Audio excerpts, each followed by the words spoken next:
On entend parfois dire qu'Internet ne pollue pas. Qu'en est-il réellement ?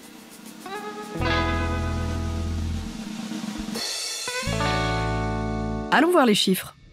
On estime qu'en 2017, il y avait entre 1,7 et 2 milliards d'ordinateurs fixes, portables ou tablettes, 4 à 5 milliards de smartphones, 6 à 7 milliards d'objets connectés, soit plus d'appareils utilisant l'Internet que d'êtres humains.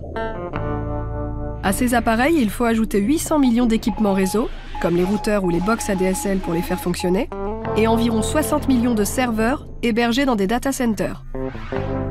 En prenant uniquement en compte la fabrication et l'utilisation des équipements, le secteur du numérique représentait environ 4% des émissions de gaz à effet de serre, à comparer au transport aérien qui en émet 2%, avec un taux de croissance de ces émissions de 8% par an. Et à peu près 3% de la consommation énergétique mondiale. Parmi nos usages quotidiens, on calcule qu'envoyer un mail court avec une pièce jointe de 1 mégaoctet équivaut à l'utilisation d'une ampoule de 60 watts pendant 25 minutes. Ou encore que visionner un film haute définition d'1 heure sur votre smartphone revient à laisser cette ampoule allumée pendant 250 heures. En d'autres termes, depuis que vous avez lancé cette vidéo, vous avez consommé l'équivalent de plus de 6 heures d'une ampoule électrique de 60 watts.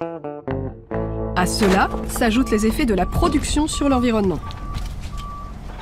Pour obtenir la quantité de métaux et de métaux rares nécessaires à la fabrication d'un ordinateur de 2 kg, il faut extraire 800 kg de roche, utiliser 240 kg de combustible fossile, 22 kg de produits chimiques et 1,5 tonne d'eau. Et pour recueillir seulement 6 des 50 métaux rares nécessaires à la fabrication d'un smartphone, il faut extraire l'équivalent de 40 fois son volume de roche. Donc non, contrairement à ce que l'on croit souvent, l'utilisation d'Internet a un impact très fort sur l'environnement.